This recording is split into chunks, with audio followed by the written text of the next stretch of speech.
Well, I promise never to speak of parliamentary intention. Actually, I don't, because I may not be able to get away with it. Though I must say, the phrase I least like when I'm reading a judgment is, Parliament cannot have intended. This is usually a substitute for saying, I don't approve of that particular construction, and I can think of a better one. And vice versa. Yes, that's right. So, anyway, Professor Burrows welcomes questions, so have we got any? Yes? Could you say anything about preambles? Because up to about 1820, our acts did seem to have preambles, and of course the European legislation does. I've been reading the data protection regulation, and it's, the regulation is crystal clear. The preamble is far longer and is completely impenetrable. Okay, well, of course, we do have a form of preamble. There has been, over the course of time, suggestions made that in the legislative drafting process, greater emphasis should be given on specifying the purpose of the particular statute. And various reform bodies, I think the Renton Committee, recommended that that should be the case.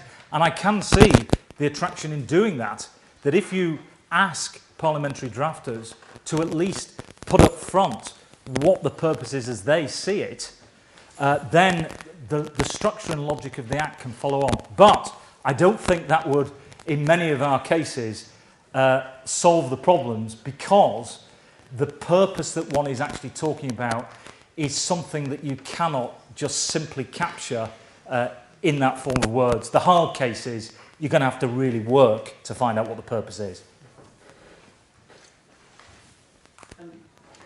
Just a very short point, but I wonder whether or not you're placing too much weight upon the antithesis between intention, which you don't like, and purpose, which you do. And there's a sense in which it depends on what you mean by intention, but from one perspective, you would say Parliament intends to carry out the purpose of the statute. Yeah. If that's what you regard as the intention of Parliament, rather than being an antithesis between the two tests, they're two sides of the same coin. Well, there's been a debate, I think, as I mentioned, that Lord Justice Laws, for example, and somebody like me would clearly sign up very strongly to purpose, but would not wish to go to intention. Now, I think the reason for that is because intention is always conjuring up some individual with something going on in their head. And I don't think that's what purpose is about. Purpose is about the policy of the Act. I think it was Chief Justice French in Australia who said, you can work out the purpose of a constructed item, such as a tool, without having to know the intention of the toolmaker. And it seems to me that that conjures it up. So purpose, I think, is more objective. I just think it doesn't start to disguise and get confused with something going on in somebody's head. It's the policy behind the Act. It's actually analogous, I think, to the exercise we go through when we're working out the principle behind a common law decision. We aren't ultimately interested in the judge's intention. Of course, you know, you say, well, it's bound to have had some effect, but it's the principle that matters. It's the purpose that matters, not the intention behind it. At the back, sorry.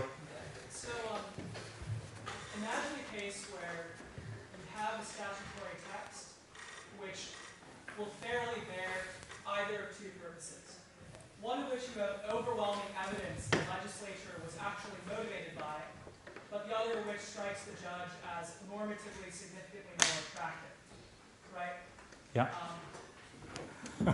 Your remarks just now suggested that, or seemed to suggest that you would go for the normatively more attractive purpose. Yeah.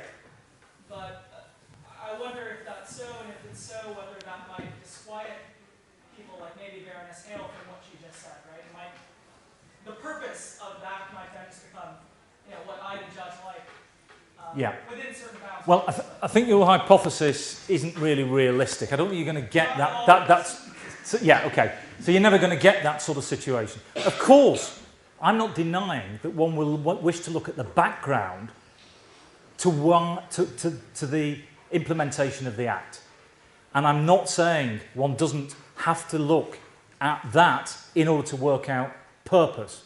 But what I'm then suggesting is, if you've got the possibility of effecting a certain development within the words that most clearly reflects that purpose, then I think that is the better way to go. So to make this more concrete, in the case we were talking about before, about Fisher and Bell, it would seem that the purpose there is clear. I mean, the purpose was to stop the distribution and sale of flick knives. Clearly, displaying in a shop window is going to be something that ought to be covered by that policy.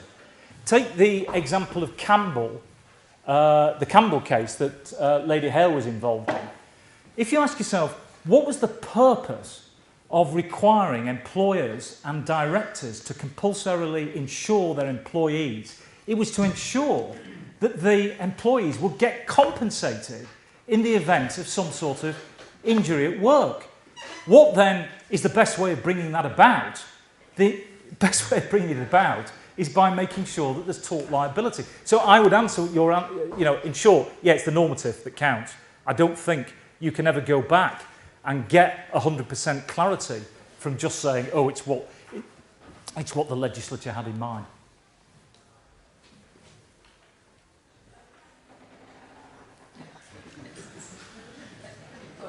Yeah, okay. Go on, Rob. Can I ask about the statute that we're speaking to? In most of the examples you're giving of the statute that we're speaking, what's happened is that between the date of the enactment and now, the date of judgment by the judge, either the facts have changed, or science's understanding of those facts changed, or the words refer to some sort of convention between people, which is a fact, and that convention has changed. So, in your first one, Baker and Wilson, the way in which banks record information has changed as a matter of fact. They're now putting it on microfilm, not on physical books. Or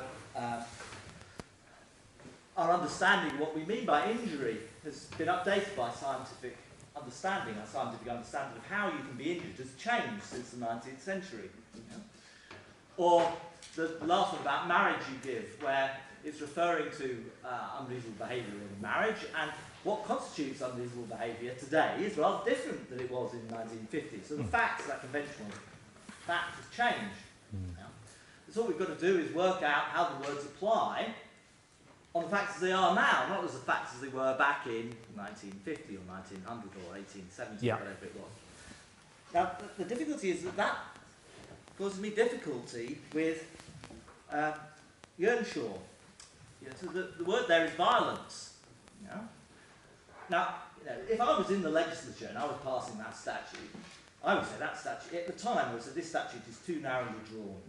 But there's no reason for confining it to physical violence in this way. This is a scandalous limit on the statute, I would have said, if I'd been there in the legislature at the time. But it looks to me like this is the way the legislature has arbitrarily confined this legislation. It's like your last words you were saying. There were the difference between cars and bikes. Have just said cars. And there's no reason why they should confine it to cars and not cover bicycles, but that's what they've done. So we're stuck. And where's the new facts in Earnshaw? That's my concern. What's new between the date of the enactment and today, which gives us a difference? Seems to be the answer to that is that societal attitudes had changed such that violence in this context, which was domestic violence, was now seen to include not merely physical violence, but also psychological violence.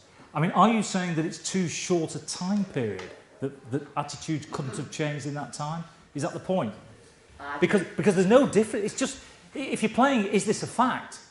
Well, there's no difference between that and the Crown and Ireland case. In Crown and Ireland, they said actual bodily harm now includes psychiatric illness. Well, why is that different? Why is that a different factual move than it is from physical violence as including now this more generalised psychological violence in the context of domestic violence. Is it the time span that you're worried about? No, what I would say about Crown and Outs Ireland is that a scientific development has occurred.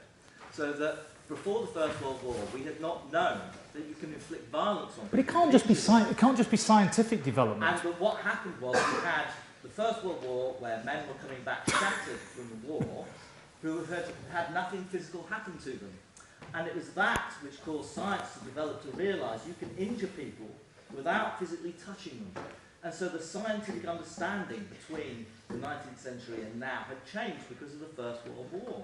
Yeah. But here, there aren't any facts. Well, they are. What Well, scientific Rob, all I'm saying is I agree it's not a scientific change. That's why I was anxious to include changes in societal attitudes, which is very much what the Sir James Mumby case includes.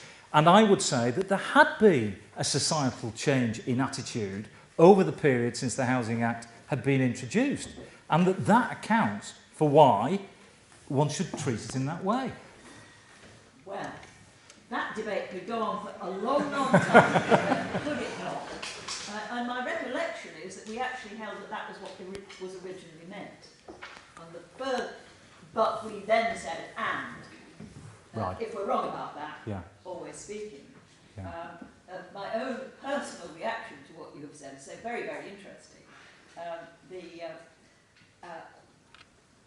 I think there's a gender dimension to it, and that women have always thought that violence had a wider meaning than simply being hit. Because women have always been afraid of other forms of domination compared with being hit. Whereas, by and large, it may just be that men are only really afraid of being hit. So that's part of that. It was always a phrase that was subject to different interpretation. Okay, However, so I don't think I should have my own back. okay, but I mean the answer to the question is presumably either there hasn't been any change, in which case in any event it doesn't matter, or the interpretation I would prefer is that there have been that change. Yeah. How Sorry, I much think longer Steve. should we go on? We've really got to leave at 1:45. Sorry. Right, But, right, yeah. so- So I think Stephen had a question first, and then Joshua the time. In the light of your thesis, was Pepper and Hart rightly decided? Yes, I believe it was rightly decided. I do think that in working out the purpose, it's very important to look at as much material as you possibly can. That, I think, is not the same as saying that one is trying to get inside the head of any particular individual. I think there's a question as to whether Pepper and Hart is serving much of a function these days. I've no direct experience in that, but when you talk to people, they seem to say, oh, well, we just sort of, you know, the restrictions of Pepper and Hart, as you well know, are quite tightly confined. In other words, it's got to be a ministerial statement, very clear. Whereas I think people tend to think, oh, I'll just stick anything in that sounds relevant and hope to get away with it. But I do think it's important that one includes the legislative history. Yeah. Yeah, I think Josh was next. Sorry. Josh, did you have... Well, yes, you said that one of the reasons not to talk of statutory intention as opposed to contractual intention is that we don't have concepts of incapacity, undue influence, and so on. So what do we do if we have a statute which is talking nonsense? The draftsman or the draftsperson has failed. Especially common if you contract out the drafting to private counsel who don't have much practice at this and get it wrong. It's often the case we can't give an effective meaning to a tangle of language with lots of cross-references that just don't work. So what do we do if we're faced with nonsense, with drivel, that can't easily yield a semantic? Well, we have to do the very best we can to interpret. I mean, there's a limited scope to rectify if you think there's an obvious mistake being made in the draft. But I have to say, Josh, I don't really recognise that picture of our legislation. I think, I mean, if you can point to me a piece of legislation that is nonsense. The statute of frauds. Oh, okay. Yeah. The statute of frauds was a compromise between two legal actors who hated each other, Right. had rival plans, and was mashed together by a third lawyer, and it just doesn't make sense. And we Okay. have to try to ascribe meaning to words that don't form a semantic that we can recognise. All right. Yeah. Okay.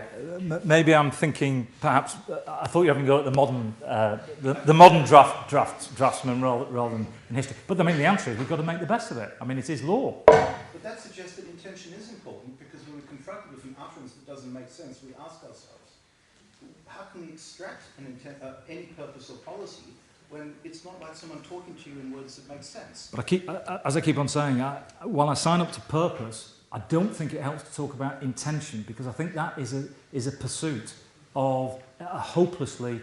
I just don't think you're going to get anywhere with doing that. I think that's the distinction between purpose and intention that we talked about before. Do you think we could possibly end with the young woman at Yes, the back? certainly. Because we might then get a bit of gender balance into the question. It seems to claim that searching for the intention behind a searching statute is subjective, which is clear and obvious, but keeping in mind that a legislation was democratically elected, isn't the intention of the legislation what we're really looking at, what we're acting?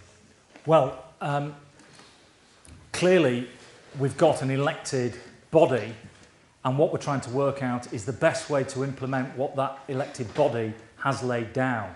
I think the point I'm making is that when you're trying to effect that democratic institution, I nearly used the word, the will of the democratic institution, but what has been laid down by the democratic institution, it really does not, in these difficult cases, help to imagine that somehow one is going back to intention. I think the other ways that I've described it of context, purpose, in the light of the words, is the best way forward. Well, that seems like a sensible point at which to end. Thank you very much.